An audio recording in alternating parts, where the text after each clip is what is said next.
네, 오늘 밤 나와 함께 하신 하나님이라는 제목으로 말씀 전할 때 우리의 상황과 여건이 어려운 상황에 처해질지라도 우리와 함께 하시고 또 함께 하셨던 우리 하나님을 통해서 위로받고 우리에게 시련이 닥칠 때 하나님께서 이 시련을 통해서 우리에게 말씀하시는 것이 무엇인지 우리를 통해 무엇을 행하시기를 원하시는지 영적으로 민감하게 깨어 반응하는 우리 모두가 되시기를 간절히 소원합니다. 오늘 본문은 야곱과 그의 장인 라반이 헤어지게 되는 장면입니다. 형 에서를 피해 도망하던 야곱에게 이 라반은 외삼촌으로 그를 매우 따뜻하게 맞이해 주었던 사람입니다. 또한 라반은 야곱의 어머니 리브가의 오빠, 그러니까 야곱에게는 이 외삼촌일 뿐만 아니라 야곱의 할아버지인 아브라함과는 형제 관계에 있었던 사람이었죠. 그런데 오늘 본문을 보면 어떤 일이 일어납니까? 라반의 아들들이 라반과 야곱 사이를 갈라놓습니다. 이간질하고 있어요. 야곱이 아버지 라반의 소유를 빼앗고 아버지 라반의 소유를 가지고 야곱이 모든 재물을 모았다고 이 아들들이 라반과 이 야곱의 사이를 이간질하고 있는 것입니다. 그런데 라반이 야곱을 바라보는 표정도 좋지 않습니다. 오늘 본문엔 라반의 안색이 전과 같지 않았다라고 합니다. 이때 하나님께서 야곱에게 이렇게 말씀하십니다. 3절입니다.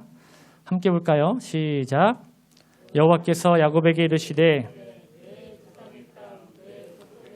돌아가라, 내가 너와 함께 있으리라 하신지라. 아멘. 그 길로 야곱은 자신의 아내 라헬과 레아를 자신이 있는 뜰로 불러다가 자신이 라반에게 당한 일을 말하며 지난 시간 동안 라반이 자신에게 보였던 행동들을 비판합니다. 그리고 야곱이 이러한 상황 속에 처해 있음에도 불구하고 하나님께서는 야곱 자신과 함께 하셨음을 아내들에게 고백하며 라헬과 레아 스스로가 하나님께서 야곱에게 명령하신 이 말씀, 이 명령을 결정할 수 있도록 아내들을 돕는 모습을 보입니다. 야곱이 아내들에게 그에게 주신 그 약속대로 함께하기 위한 결정을 스스로 내릴 수 있도록 아내들을 설득한 내용은 이렇습니다. 그 첫 번째가 그대들의 아버지의 안색이 전과 같지 않다라는 것이었습니다. 한 집안에 살며 자신과 이 남매 관계에 있었던 그 라반의 아들들이 자신의 남편에게 하는 행동과 시선, 그리고 그들이 아버지 라반에게 어떻게 말하고 있는지, 그리고 그 아버지 라반은 야곱을 어떻게 대하고 어떻게 바라보고 있었는지 누구보다도 잘 알고 있었던 사람이 누구겠습니까? 라헬과 레아 아니겠습니까?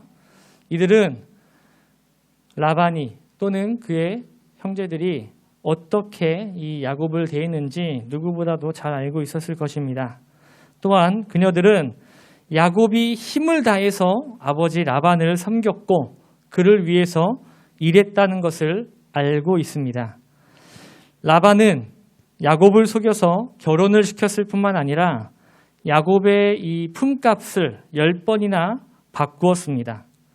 야곱의 입장에서 라반에게 매우 불합리한 대우를 받았고 그의 삶은 억울했을 테지, 그럼에도 불구하고 야곱의 재산은 오히려 점점 더 불어났고 더 이상 야곱을 이용하지 못할 만큼 야곱의 힘이 강해져가는 모습을 그 아내들은 가장 가까운 곳에서 바라보았을 것입니다.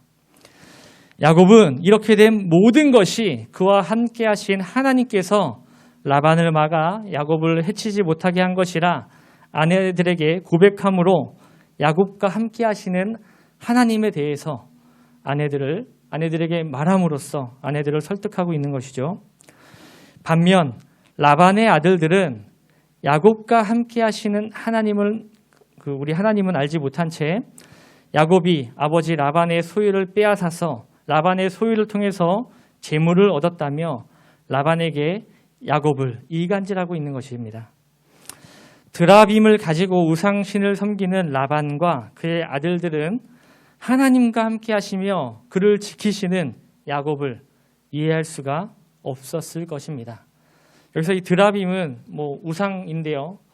오늘 이 야곱의 이야기를 잘 살펴보면 이렇게 품에 숨길 수 있을 만큼 작았던 이런 우상도 있었던 것을 알 수 있죠.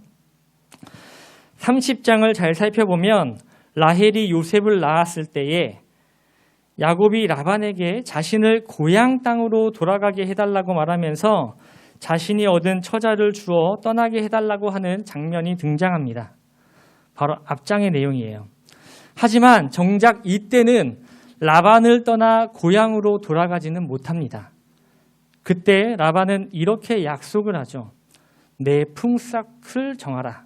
그것을 내가 주리라. 28절에 나오는 거예요. 이때 야곱은 라반의 이 양떼 중에서 아롱진 것과 점이 있는 것, 검은 것, 염소 중에 점이 있는 것과 아롱진 것을 품삯으로 달라고 라반에게 말하고 라반은 이를 허락합니다. 이 일은 야곱의 재산이 눈덩이처럼 불어나게 되는 이런 계기가 돼요.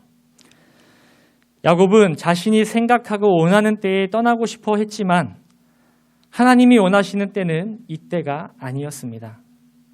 하나님께서 분명히 준비하시고 계획하시는 때가 있었기 때문입니다.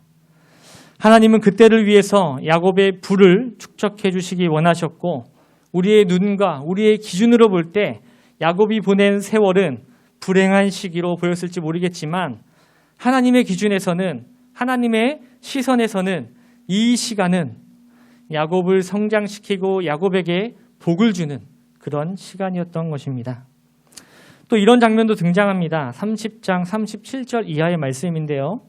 야곱이 버드나무와 살구나무, 신풍나무의 가지를 가져다가 껍질을 벗겨서 양떼가 먹는 구유에 세워 양떼를 향하게 하는데 이 물을 먹으러 오는 양떼가 새끼를 베게 되면 얼룩한 점과 아롱진 새끼를 낳는 거예요. 더 나아가 야곱은 튼튼한 양이 새끼를 뵐 때에는 개천에다가 이 가지를 두어서 새끼를 베게 하고 약한 양이 올 때는 그 가지를 두지 않습니다. 결국 어떻게 돼요? 건강한 것은 야곱의 것이 되고 약한 것은 라반의 것이 됩니다. 아마도 야곱은 검은 점과 아롱진 새끼를 낳게 하는 법을 알고 있었던 것 같아요. 하지만 오늘 말씀을 보면 어떻습니까? 이 모든 일을 야곱이 한 것 같지만 야곱이 한 일이 아니었습니다. 8절에서 9절입니다. 우리 함께 보겠습니다. 그가 이르기를 점 있는 것이 내 삭시 되리라 하면 온 양떼가 낳은 것이 점 있는 것이요 또 얼룩무늬 있는 것이 내 삭시 되리라 하면 온 양떼가 낳은 것이 얼룩무늬 있는 것이니 하나님이 이같이 그대들의 아버지의 가축을 빼앗아 내게 주셨느니라. 야곱이 지혜를 발휘한 것 같았지만 사실 이 모든 일은 누가 하신 거예요? 하나님이 하신 일이었습니다. 바로 앞장 이 30장 25절을 보면 야곱은 자신의 아내들과 라반을 떠나 이 고향 땅으로 가고 싶어 했다고 했죠. 하지만 그러지 못했다고 했습니다. 하나님께서는 야곱을 향한 계획을 가지고 계셨고 라반에게 불합리한 대우를 받고 결혼을 빌미로 불공정 계약을 맺고 정당한 품삯을 받지 못하는 이 불행해 보이는 상황이었지만 오히려 이러한 상황 속에서 하나님께서는 야곱을 향해 놀라운 계획과 방법을 가지고 계셨고 또 그를 채워주셔서 그가 고향 땅을 떠날 때 약속하셨던 하나님께서 그와 약속하셨던 그 약속을 모두 이루시기를 원하셨기 때문입니다. 창세기 28장 15절입니다. 하나님께서 야곱과 이런 약속을 하셨어요. 내가 너와 함께 있어 내가 어디로 가든지 너를 지키며 너를 이끌어 이 땅으로 돌아오게 할지라. 내가 내게 허락한 것을 다 이루기까지 너를 떠나지 아니하리라 하신지라. 형 에서에게 도망해 베델에서 만나 약속하신 하나님의 이 계획은 라반에게 불합리한 대우를 받고 있던 야곱에게도 여전히 유효한 일이었고 야곱의 인생이 결코 호락호락한 삶이 아니었지만 하나님께서는 그 어려운 이 야곱의 삶 가운데서도 여전히 그와 함께 하셨고 그를 지켜주셨다는 것을 알 수 있는 대목이죠. 남의 이야기 또는 오래된 이야기라 우리와 상관없는 이야기라고 우리와 상관없는 사건이라고 바라보면 크게 와닿지 못하시겠지만 외삼촌에게 계속해서 사기를 당하고 형 에서에게 목숨의 위협을 받는 이런 야곱의 상황이 얼마나 고통스러운 상황이었겠습니까? 우리는 때때로 정말 호락호락하지 않은 인생을 살아갑니다. 어쩔 땐 어떻게 나에게 이런 일이 자꾸만 다가올까 싶은 고통과 고난의 시간을 우리는 겪고 또 지나왔습니다. 나를 가장 이해해주고 사랑해줄 것 같았던 가족과 가족보다도 더 깊은 관계를 하던 이에게 우리는 때때로 배신을 당하기도 하고 사기를 당하기도 하고 같은 길을 걷는 것 같았던 동역자에게 또 동지에게 핍박을 받을 때도 있습니다. 너무도 힘들고 고통스러운 이런 시간 속에 우리는 그 자리를 떠나고 싶어 발버둥 칠 때도 있죠. 정말 안타까운 이야기지만 연말이 되면 보통 이제 좀 중대형 교회 교육자실에 도는 묘한 분위기가 있습니다. 그의 사역이 너무 힘들고 지쳤거나 때로는 교회 사역 중에 여러 가지 이유로 깊은 상처를 가지고 다른 사역지를 알아보는 그런 교육자들이 있기 때문이에요. 많기 때문입니다. 비단 사역자들만 이렇겠습니까? 직장 생활을 하는 많은 이들이 이런 시간을 보내고 있을 것이라고 생각됩니다. 가을이 왔고 벌써 한 해를 정리하고 또 뒤돌아볼 수 있는 10월이잖아요. 그것도 10월의 중순으로 다가가고 있지 않습니까? 한 해를 마무리하는 이 시기 가운데 힘들고 지친 시간을 떠올리며 고통의 시간을 보내기보다는 이번 한 해 나와 함께 하신 하나님을 나와 함께 하셔서 나를 지켜주시고 나를 인도해 주신 그 하나님의 놀라우신 은혜를 떠올려 보시기 바랍니다. 야곱은 라반의 집에서 고통의 시간을 보낸 것 같아 보이지만 사실은 하나님께서 그를 기가 막히게 인도하고 계시는 시간이었고 그가 겪은 일들은 그에게 약속하신 하나님의 신실하시고 선하신 그 인도하심을 보여주기에 충분한 일이었습니다. 사랑하는 성도 여러분, 우리를 향한 하나님의 분명한 소명, 이 부르심이 있다면 우리에게 어떤 어려움과 고통의 시간이 다가올지라도 포기하지 않고 하나님의 선하신 인도하심을 바라보며 살아가시기를 소원합니다. 하나님의 때가 있습니다. 하나님께서 보시고 또 부르시는 때가 있습니다.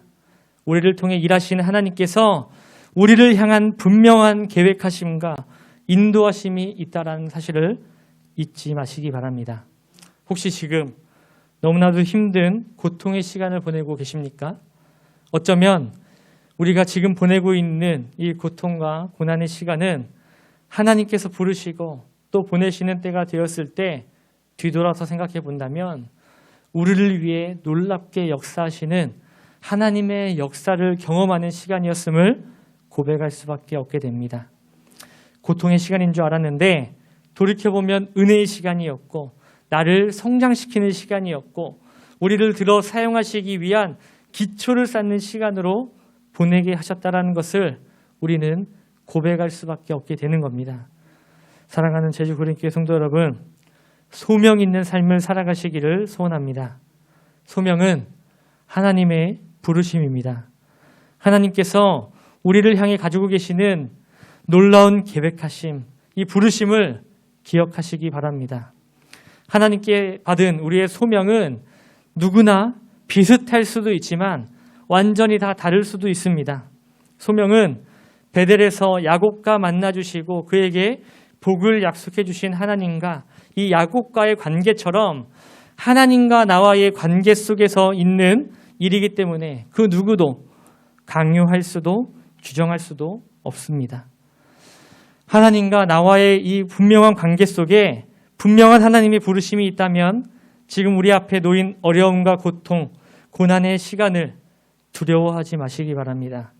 우리 앞에 어렵고 힘든 고통과 고난의 시간이 있다면, 그런 시간을 보내고 계신다면 이 시간이 나와 함께 하시는 하나님께서 일하시는 놀라운 역사를 경험할 수 있는 좋은 기회라는 사실을 잊지 마시기 바랍니다. 혹시 아직도 하나님을 인격적으로 만나지 못하고 또 하나님과 나와의 관계 속에 분명한 소명이 없으시다면 하나님과의 인격적인 만남을 먼저 구하시기 바랍니다. 하나님의 때에 하나님이 원하시는 방법으로 귀하게 쓰임받는 우리 제주그린교회 성도 모두가 되시기를 주의 이름으로 축원합니다.